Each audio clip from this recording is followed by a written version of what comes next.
Hey everyone, this is Brian from the Tennis IQ podcast. Josh and I hope that you are enjoying the content and discussions that we put out week after week. If you'd like to support the podcast and help us to continue to produce quality episodes, please visit our Patreon page at patreon.com/tennisiqpodcast/membership. Currently, we have 3 tiers of support: the fan level at $3 per month, the supporter level at $7 per month, and the champion level at $20 per month. Benefits of joining the Tennis IQ podcast community include episode transcripts, participation in book club discussions, and access to monthly masterclasses with me and Josh. For more on these benefits of support, head on over to our Patreon page at patreon.com/tennisiqpodcast/membership. Thank you so much. And now, on to the show.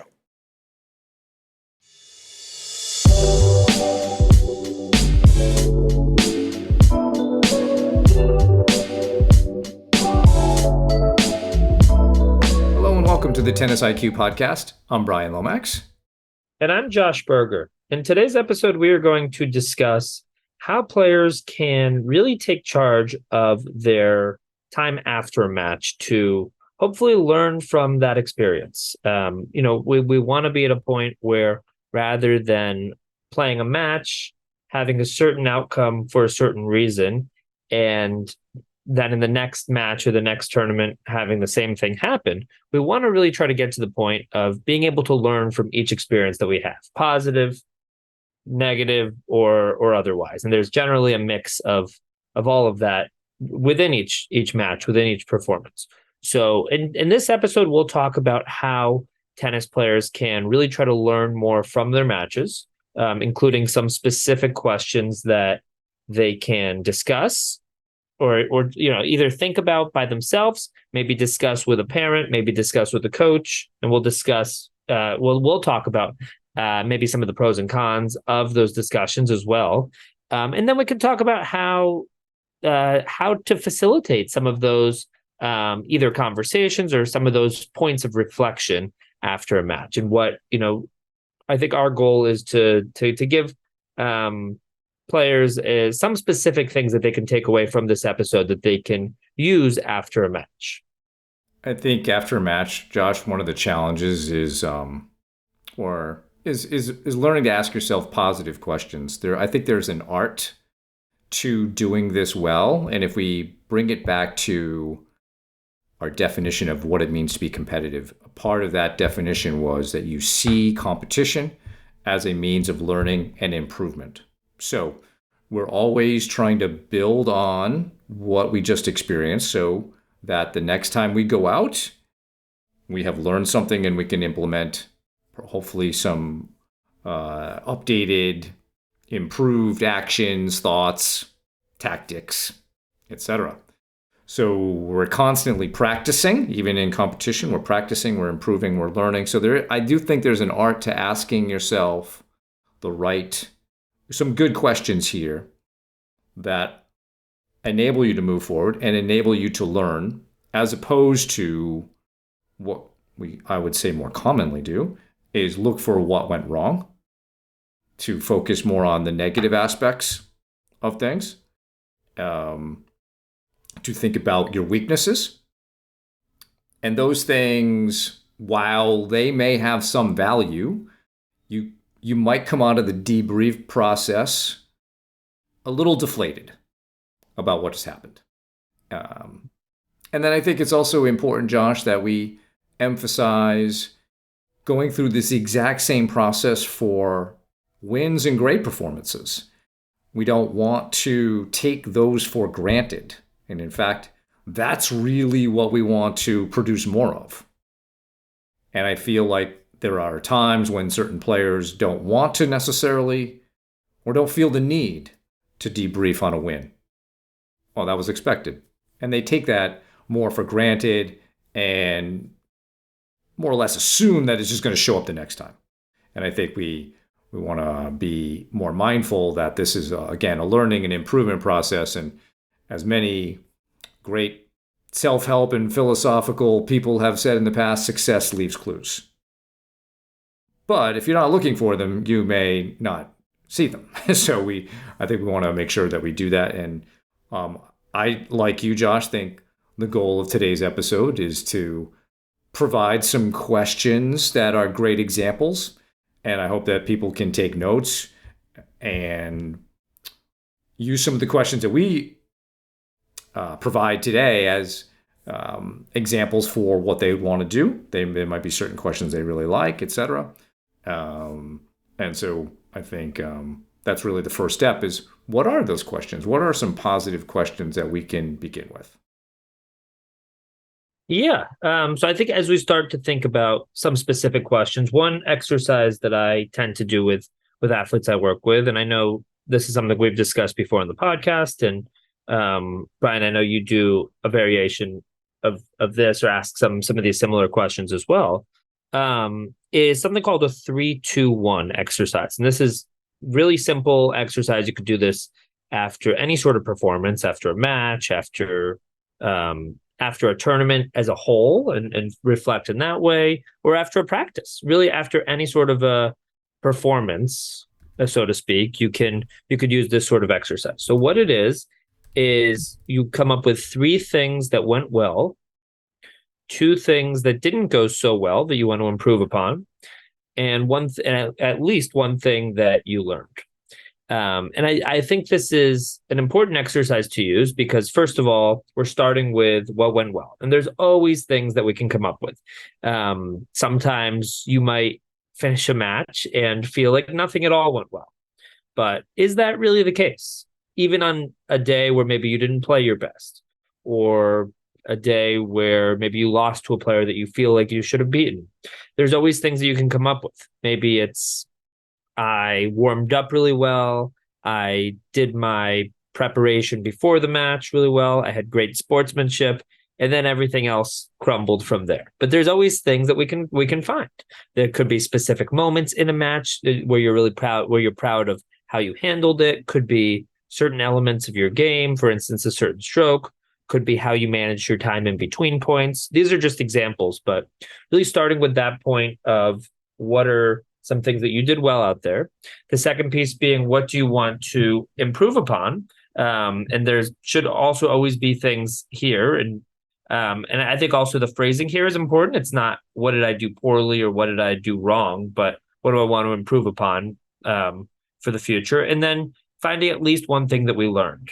And I think this is important because, as we said in the beginning, we don't want to be repeating the same sorts of habits and patterns if they aren't working for us. So we want to be ideally learning from each experience, whether that's a successful one, a positive one. As you mentioned, Brian, success leaves clues, and we want to be able to learn from things that went really well, so that we can hopefully replicate that.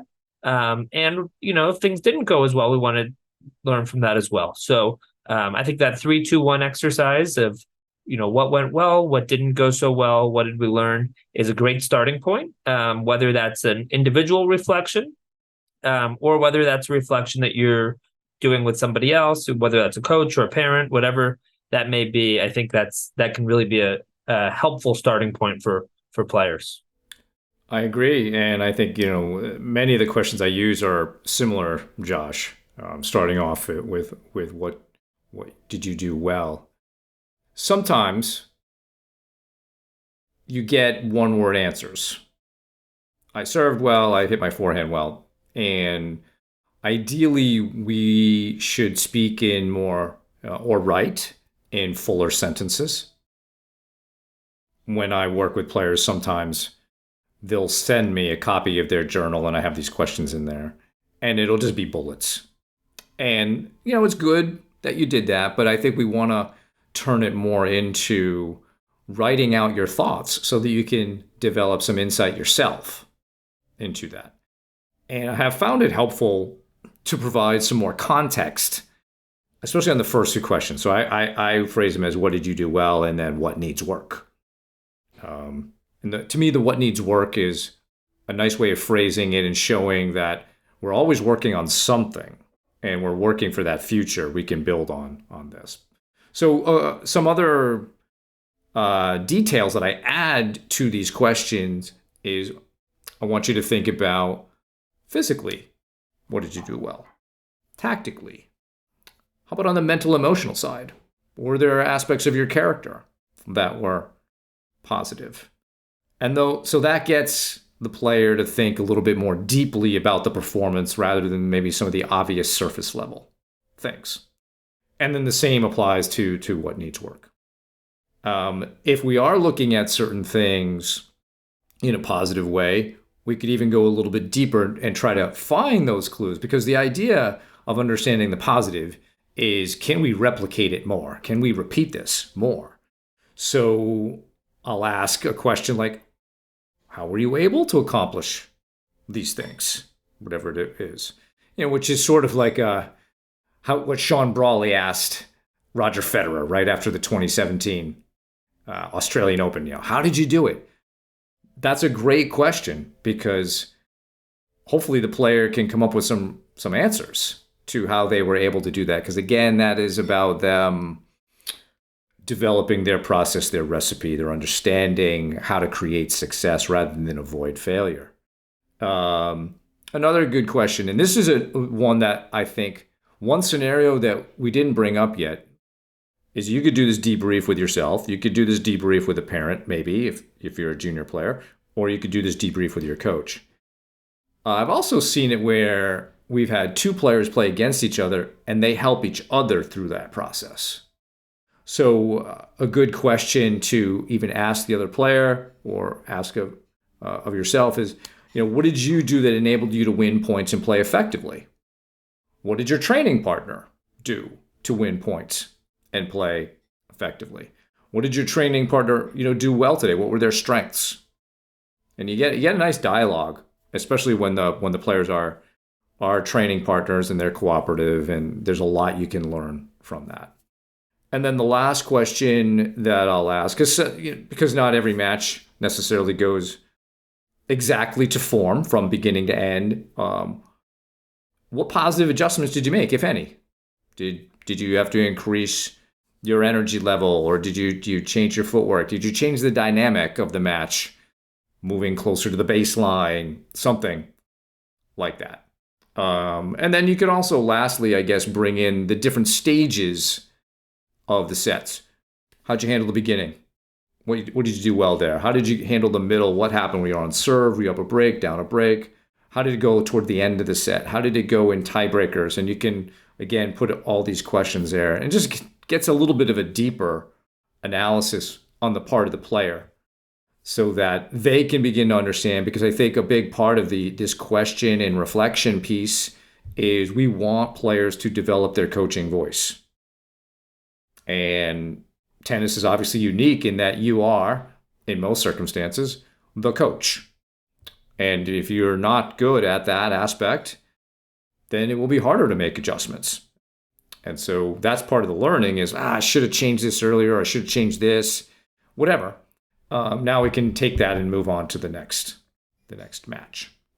So I think we have very similar questions, Josh, and I think I like the way they're phrased more in a positive, and we come out of this reflection process with things to do in practice and things to do in future competitions. Definitely. No, and I like how you added in and you shared some of that detail as well. In particular, some of the specific moments in a match. First, in first set, second set, and third set tiebreaker, whatever it may be. And also asking, not just what you did well, period, but what did you do well in different aspects of your game? What needs work? What do you want to work on in different aspects of your game? Maybe even what did you learn in different aspects? So I think that is definitely all helpful as well. I think there's other questions, that can be helpful too, right? Most players, with some exceptions, maybe if they're playing more at the national level. But if players are, adult players, junior players are playing more within their state or within their region, you are likely to play the same person again at some point in the future. So could there be some questions around your opponent? And can you, while it's fresh in your mind, and we can talk through, I think definitely during this episode, we could talk about when to have this when to do this reflection piece, because I don't necessarily think it's a one size fits all approach. But can you, while it's relatively fresh in your mind, can you think about the opponent and think about, if you were to play this person again, what would you do differently? What were some of their strengths? What were some of their weaknesses? What were they trying to do to you? Similar to the question that you brought up, Brian, when two players can, and maybe this takes place in a college team or a USTA adult team or whatever it may be, but two players that are playing a set or a match against each other, and they can reflect together on their performance, and ask each other, what were each of you trying to do, and what did you manage to do successfully? I think players can also take note of that about their opponents after a match, because you are likely to encounter this person again in the future. And I think just by adding a bit about that to your reflection, you put yourself in a better position next time around.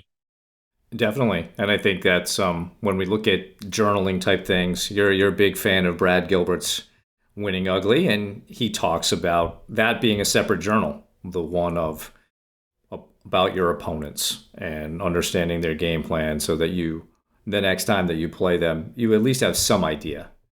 At the junior level, sometimes things can dramatically change from every 6 months or every year. You may see a different player, but still, that's a good idea, even just from a coaching perspective, to analyze opponents and understand. So, yes, what would you do differently? If you could play this match again, what would you do differently?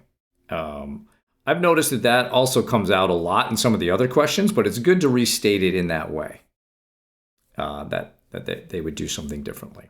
So you mentioned the timing of this, and that it's not a one-size-fits-all, which I would completely agree with. Certainly reflecting on wins is easier in some ways emotionally. While you might not feel the need to do so much work there, I think we would both emphasize going through the process. So there's less of an emotional barrier to doing it. You brought up the point of while it's still fresh in your mind. One of the things I remember when we were talking about Think Aloud was the reason that Think Aloud was used. I think it was Laura Swettenham was our guest to talk about that, was that they discovered when people tried to talk about their self-talk later, there was a memory decrement, that there was a lot that was lost between the actual moment and then when they tried to talk about it. So that happens, the longer one waits to go through this reflection process, the more that may slip away. Hence, I think the need for really targeted questions and questions with context, so that you can try to dig deeper. And also, I think, Josh, this supports the need to write it out.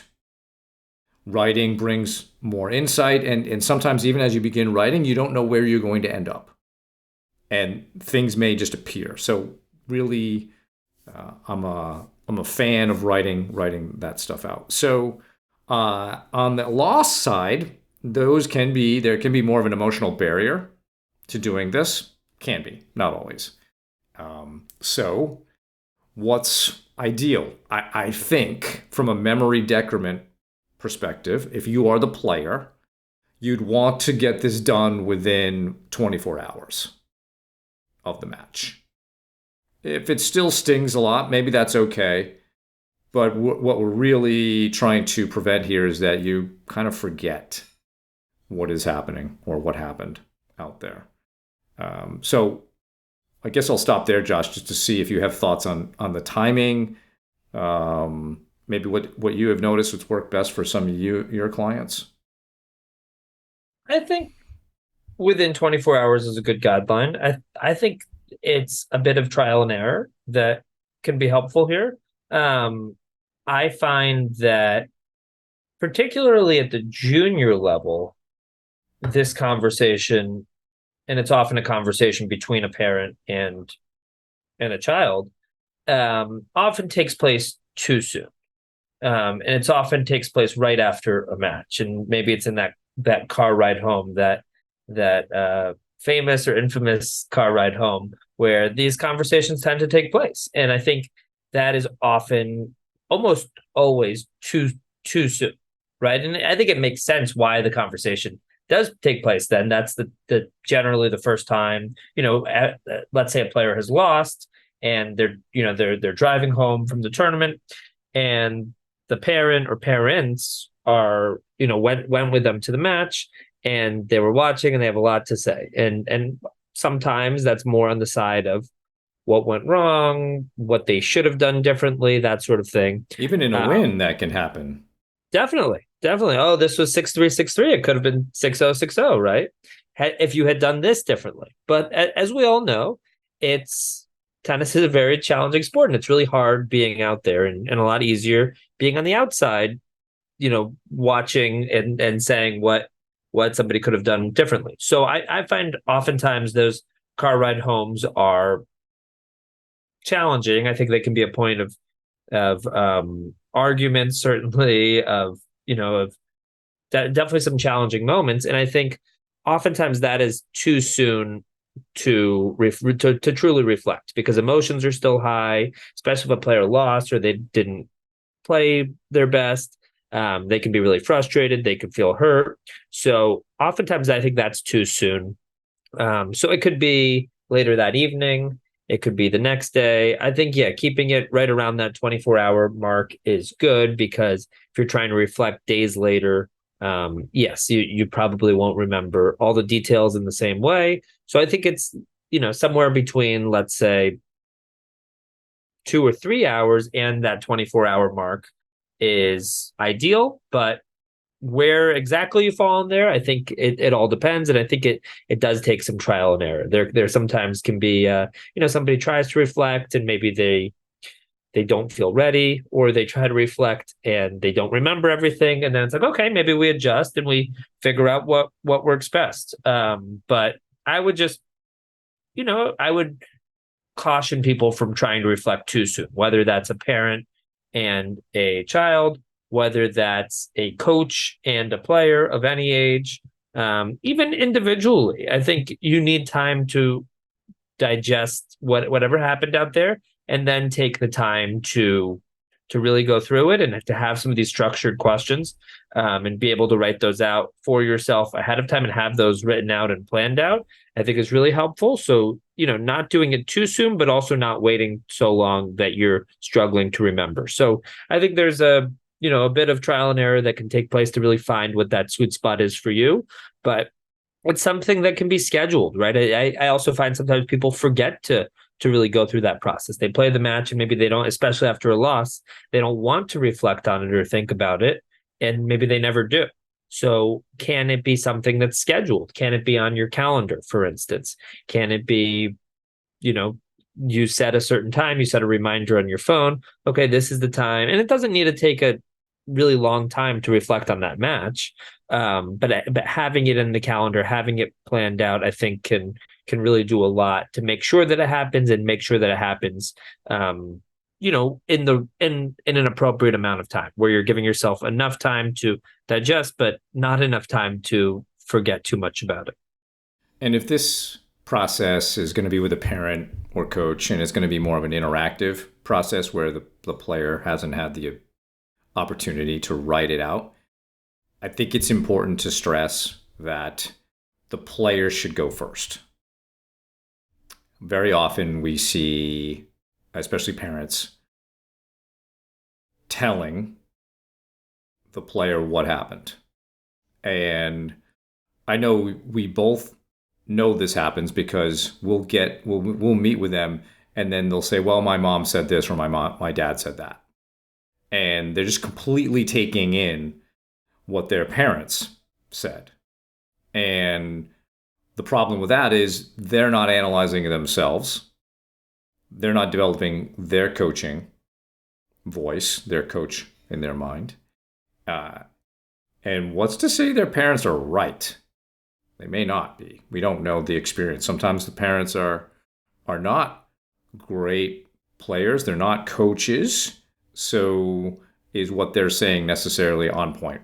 Hard to say, but um, we want to make sure that we're giving the players the opportunity to reflect first. And I think most coaches today, I think, do a good job of that, Josh.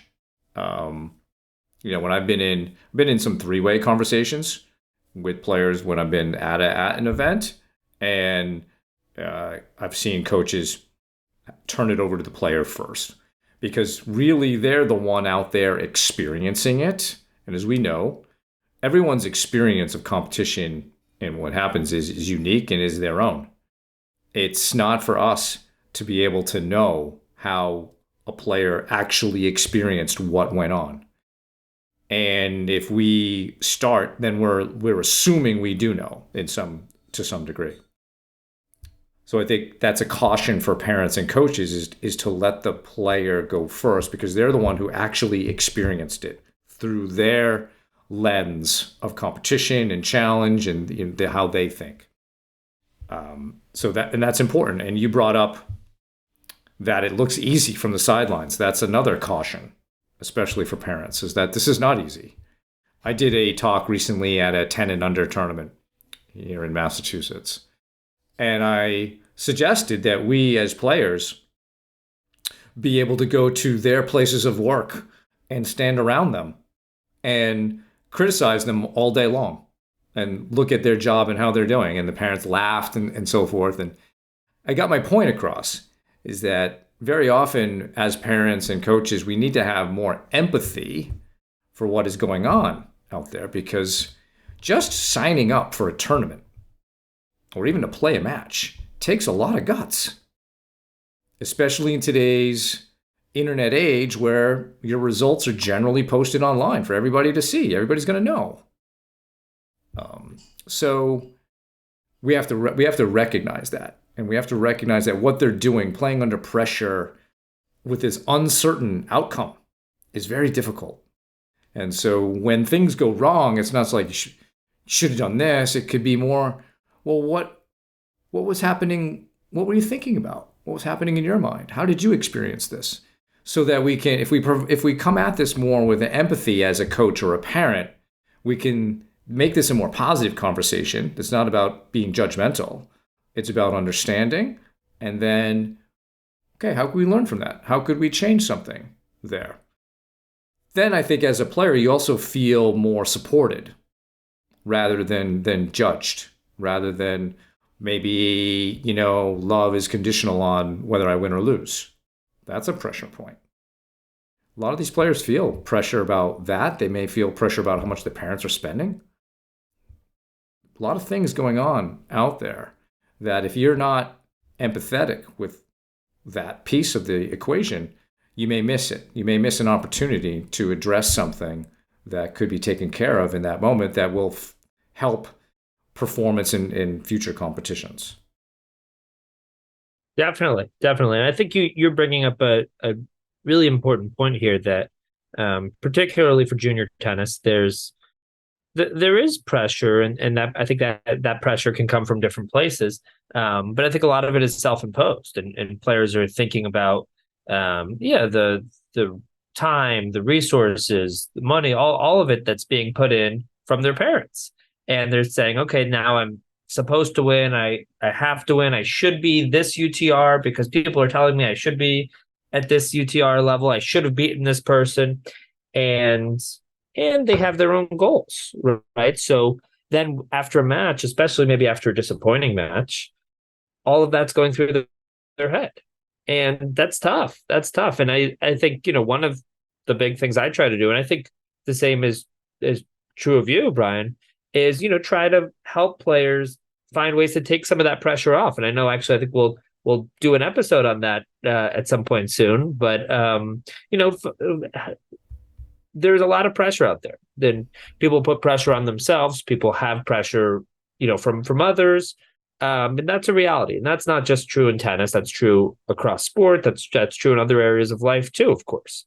But finding ways to take some of that pressure off, I think, is really key. And I think especially as we think about this topic of how to best reflect on a performance, I think that's another question. how did you handle the pressure that was out there? Did you feel like you were putting unnecessary pressure on yourself? Did you feel like you were able to manage it with the tools that you had? Were you talking? How were you talking to yourself? Was your self talk um, effective in managing that pressure and maybe guiding yourself, coaching yourself? You brought up the coach's voice. Were you able to use your self talk in a specific, deliberate way? Or was it more that you were listening to more intrusive thoughts that popped into your head, more automatic thoughts, more negative thoughts? So I think these are also things that we can ask ourselves. But I think the point of the pressure and the, understanding, especially if that, as you said, if that's a more interactive experience with a coach, with a parent, understanding that it's not easy out there. And I think that's a message to any parents or coaches that are listening, that almost as a reminder. And I think people understand that, but I think it's worth reminding, that and worth constantly remembering that it is really hard out there. And we see even the best players in the world often mentally have a tough time out there, right? And if it's tough for somebody who's dedicating their life and spending hours and hours and hours a day on their sport, on their craft, it's definitely equally hard or harder for an adult or junior player who's not at the professional level and is not getting that level of training and support on a daily basis to manage some of these situations. So I think that's just a really important thing to constantly come back to. And I think by looking at pressure, Josh, now we can understand perhaps different performance variables that we can assess. You asked some good questions there. And I think when I use performance variables, which I'll define more as controllable aspects of performance, and I like to ask them in, or phrase them in question form. So even how you perceive pressure, that's a controllable thing. We may not be good at it, but it is controllable. How you respond to the wandering thoughts of your own mind, that's a controllable thing. Again, you may not be good at it. So there could be a number of different performance variables that you find interesting that are helpful to your performance. So maybe, did you do your best with having a challenge mindset today? Did you do your best with focusing on your breathing and relaxation state? And then you can just assess these, say 1 to 10 or 1 to 100, however you choose to do it. But by having these performance variables, now you're focusing in on certain controllable aspects of your performance that you believe are key to your process, key to your recipe, and that you can learn from that. So I think that's even a nice process you can go through with a coach. What are some of my key performance variables? And you can start with, I start everybody off with kind of a generic set of breathing, body language, their coach's voice, enjoyment, being loose and relaxed, things like that. And as we work together, we start to hone in on more specific things. We may have even different ones that are related to skills they're trying to improve, like confidence, maybe motivation, focus, and we create more specific ones around that. But performance variables, it's another good way to reflect afterwards and further everything that we're talking about here, along with any particular goals that you may have set for the day, just simply assessing those on a scale of 1 to 10, 1 to 100. Again, can be very, very helpful. Definitely. And having specific things, specific variables that directly impact your performance, but are within your control, right? So, being able to think about what's within your control. And I think this brings me back to what people can do before a match. We've talked. We actually had a recent episode about how players can prepare for matches, and one of the things that we discussed is players can be setting up intentions and process goals, and those are goals that are within your control, right? So that might be a goal relating to how you spend time in between points? Are you using your breathing and relaxation strategies and resetting in an effective way? That could be relating to how you prepare for a match. That could be relating to how you're able to handle tough moments in a match. For instance, how do you handle a double fault? How do you handle a love 30 or love 40 situation? How do you handle moments where you think your opponent cheated? Could be other sorts of goals relating to being aware of your opponent's strengths and weaknesses. Whatever it is, but trying to set up process goals and intentions that are controllable ahead of time. And then I think an important part of the reflection process is, how did we do with those goals? We set those up ahead of time. Okay, can we rate ourselves on those? And I think also, can we give ourselves a reason for that rating, right? And I think that can be helpful too, because you are, when you're going through a reflection exercise, it's important in the moment, yes, but it's also important and for the future, right?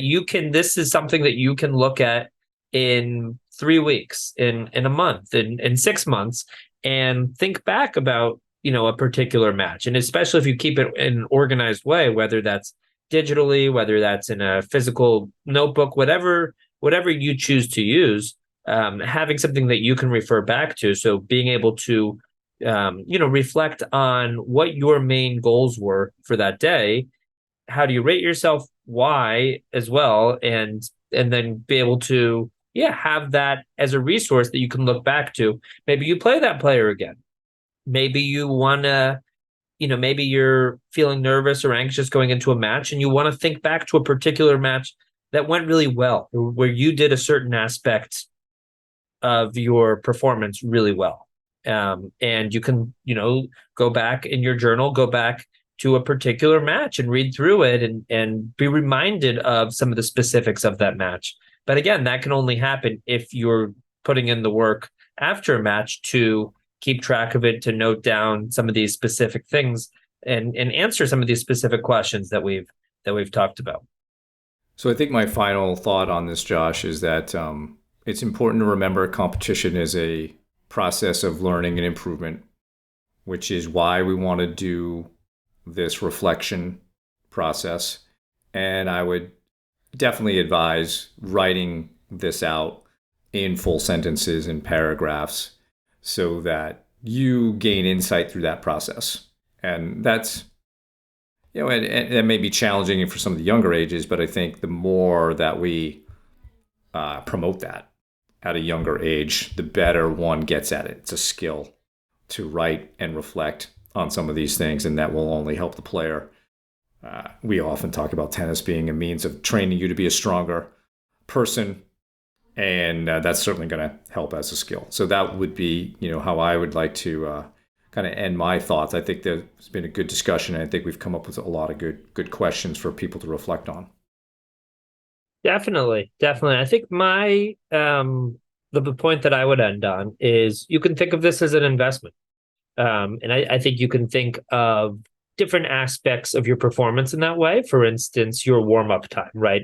The stretching that you do, dynamic warm-up, the physical and mental preparation that you do can be viewed as an investment. You're investing that time towards giving yourself a better chance to perform in the way that you want to, towards having a lower chance of injuring yourself. And I think the same is true of your reflection time. It doesn't need to be a tremendous amount of time that we're spending on this, but being consistent about it, having a system, having a process of going through some designated questions, and maybe those change over time, but having a process of reflecting, of being able to think through the match in due time, and not too soon and not too far from when the match took place, as we talked about, but having that sort of system and putting aside those minutes towards going through this sort of an exercise is definitely an investment of time that pays dividends. So definitely that would be the point that I would end on. So this is an important topic. Thank you, Josh, for an excellent discussion on this. And thank you all for listening.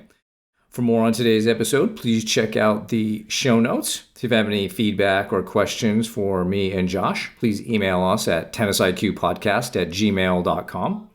Also, if you have a moment, please rate and review the podcast so others can find it more easily.